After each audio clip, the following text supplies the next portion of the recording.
Investasi bodong berkali-kali terjadi dengan kedok yang berbeda-beda. Bagaimana sebenarnya agar masyarakat lebih waspada terhadap investasi bodong? Sudah bergabung bersama kita melalui Zoom dengan Financial Planner Mbak Meta Anggriani. Selamat malam Mbak Meta. Selamat malam Mbak Lady. Iya Mbak Meta, kalau kita berbicara mengenai ciri khas investasi bodong ini kan biasanya selalu diajak teman, sahabat, kemudian keluarga. Makanya banyak banget nih korban yang percaya. Tapi sebenarnya apa sih ciri lain investasi bodong yang harus diwaspadai?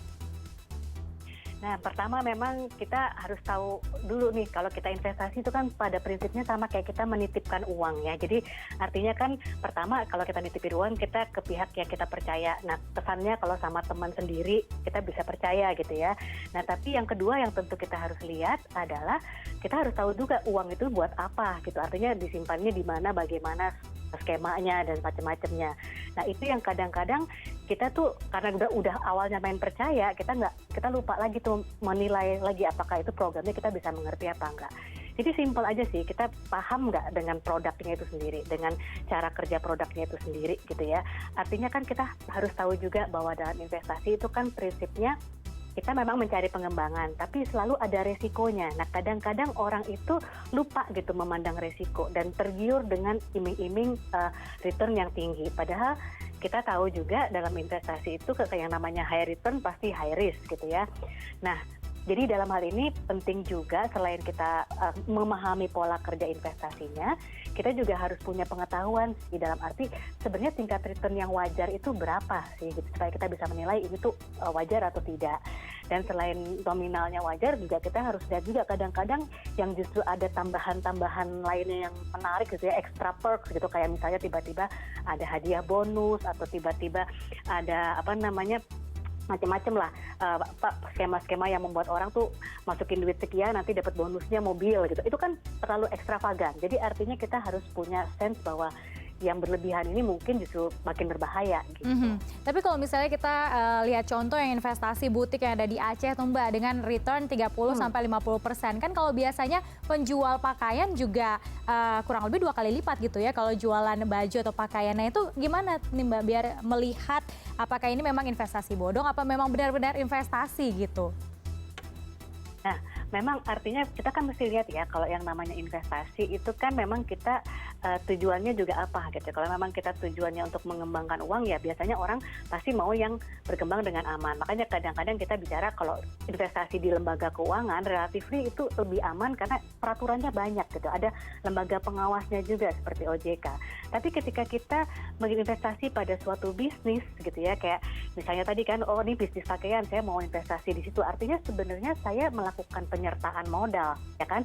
Artinya yang harus saya lihat adalah bagaimana cara bisnis itu juga bekerja gitu kan, pengurusnya siapa, mereka punya sistemnya seperti apa, dan maksudnya marketnya, pasarnya juga jelas atau tidak, tokonya ada di mana. Jadi emang berbeda gitu ya kalau hanya sekedar kita investasi misalnya di bank, lembaga keuangan, atau kita berinvestasi pada lembaga usaha bisnis yang bisnis resikonya pasti lebih tinggi lagi gitu. Oke, jadi kira-kira berapa persen sih Mbak yang harus ataupun yang wajar kita alokasikan untuk investasi gitu kalau misalnya kita ingin berinvestasi dengan partner gitu? Oh, oke. Intinya sih kalau kita bicara perencanaan keuangan dulu ya Mbak ya, artinya memang sebenarnya investasi itu udah tahap yang cukup advance ya. Artinya kita pertama kan kita harus atur cash flow dulu, atur utang, aman semua, lalu kita menabung. Nah, rumusan wajarnya sih menabung itu 10%. Kalau menabung udah aman baru kita bicara investasi sebenarnya gitu kan.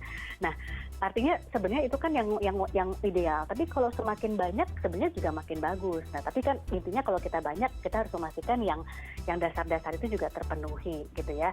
Nah, tapi yang perlu kita ingat di sini adalah ketika kita berinvestasi terutama kayak untuk bisnis itu saran saya itu kita benar-benar pakai uang yang memang uang nganggur gitu ya, artinya tidak ada peruntukan lain untuk katakanlah ini untuk kebutuhan-kebutuhan tertentu, misalnya ini kebutuhan anak sekolah, ini kebutuhan untuk naik haji.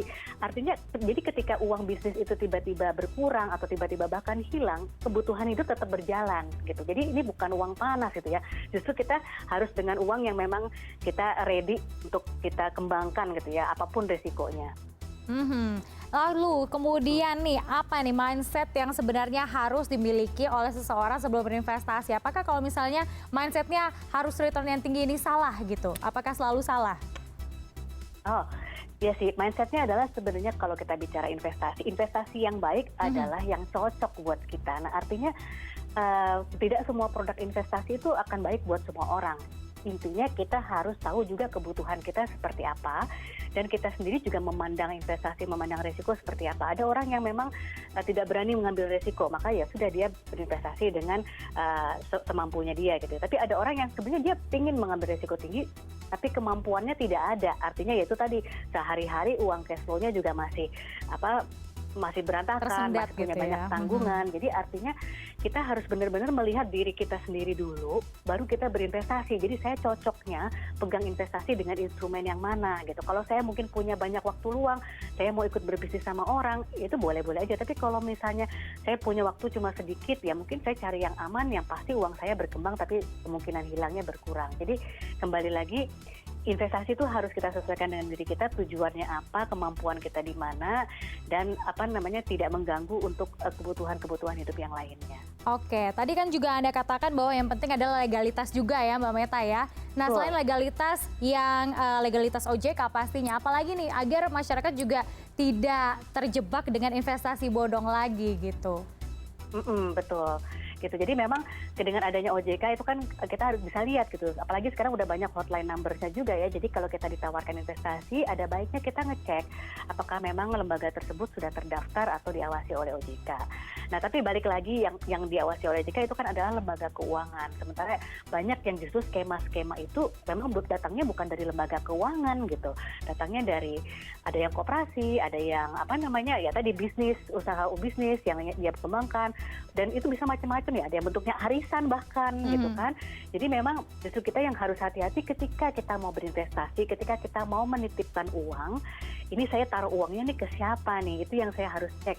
Ini lembaga sudah berapa lama berdiri, apa ada legalitasnya atau tidak, kantornya di mana gitu kan. Jadi artinya kita bisa benar-benar paham ini lembaga yang sudah bisa reputasinya terjaga gitu. Oke, ada nggak sih Mbak pembagian gitu? Kalau misalnya pemula, sepertinya cocoknya investasinya jenis ini aja dulu. Tapi kalau misalnya miliaran rupiah, bagusnya investasi seperti ini. Ada nggak sih Mbak pembagian seperti itu?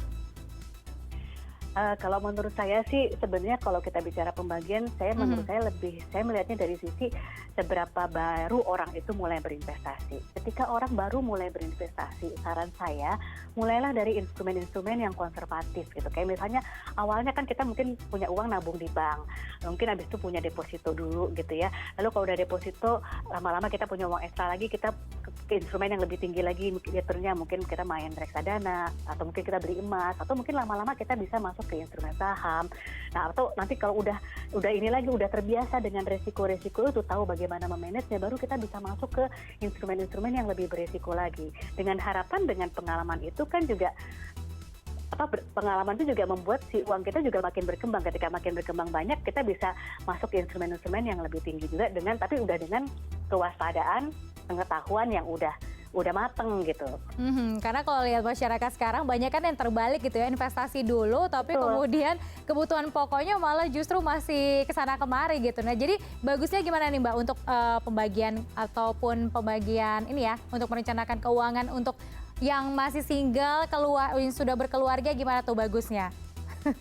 Oke, intinya sih sebenarnya gini, jadi balik lagi kalau perencanaan keuangan itu kan kita mulai dari kebutuhan pokok gitu ya. Nah, habis itu baru kita bicara kebutuhan yang lain-lain. Nah, ada sih katanya sih prinsip namanya 10, 20, 30, 40, di mana kalau kita bicara yang 10% itu buat beramal, 20% itu buat tabungan, investasi, asuransi gitu ya. 30% itu buat cicilan dalam arti ini kita mencicil aset produktif ya. Lalu yang 40% buat biaya hidup gitu ya. Jadi kita 40%-nya yang kita kuatkan dulu.